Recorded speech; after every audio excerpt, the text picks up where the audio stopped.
Stranded. The growing catastrophe is the worst flooding in a century, triggers landslides, kills dozens, and forces tens of thousands from their homes. Tonight, at least 25 people are dead after the worst flooding in more than a century in Eastern Europe. Tens of thousands of people were forced from their homes after more than 4 months' worth of rain fell in just a single day. NBC's Duncan Golestani has the latest from London. For thousands of people across Bosnia, this has become the only way to safety. From rooftops and balconies, young and old are pulled onto helicopters.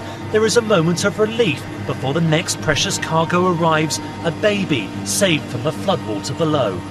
In neighbouring Serbia, entire towns are being evacuated, the water nearly reaching the tops of houses. Across the Balkans, rivers have burst their banks, unable to hold in the heavy rainfall. This man says a wave of water came like a tsunami, destroying everything. The floods have washed away roads and cut off power to hundreds of thousands of homes. But the biggest danger has been landslides, at least 300 in Bosnia alone. A catastrophe, this man says. He watched his home slide away. Now there is the risk of landmines being disturbed, a legacy of this country's painful past. Through the night, volunteers joined soldiers and firefighters trying to build up flood defences against the rising river levels.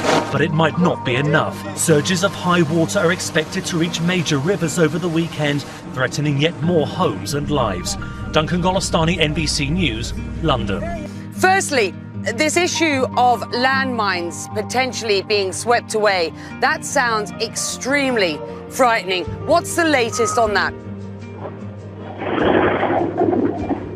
So, can you hear me? This is a bit crowded here in Obrenovac, where I'm right now in Serbia, where are the lots of people evacuating from that part of town. As you said, the retreating of water is making a landslide, which is a huge problem, especially in Bosnia, as you said, because of the mines.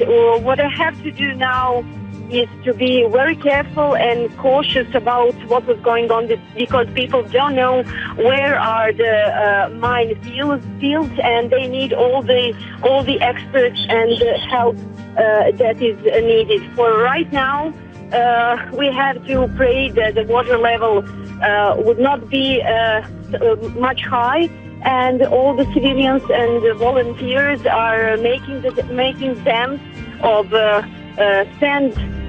sandbags and straighten them. But they say they are prepared, even if the new flood wave is going to rise. Becky. All right.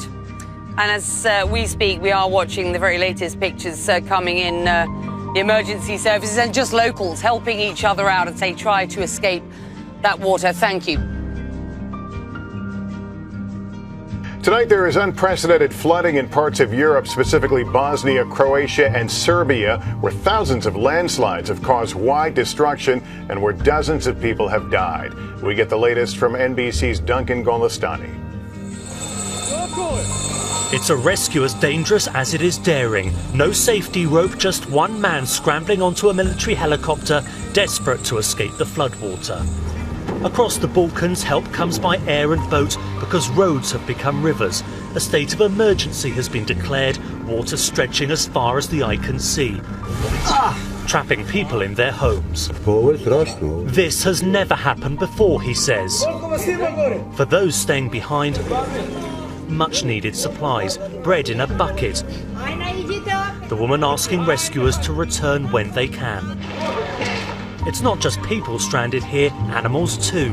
Vast areas of farmland have been destroyed, crops ruined and animals lost when the river burst its banks. In Bosnia, more than 1 million people live in the flood zone.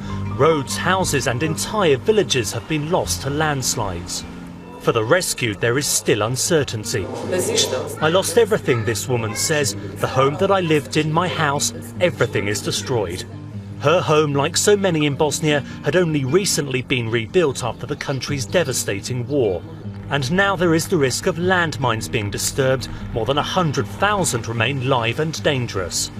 Downriver in neighbouring Serbia, 24,000 people have been evacuated as water levels keep rising, now threatening the country's biggest power plant. The race is on to build up defences before another wave of destruction. Duncan Golostani, NBC News, London.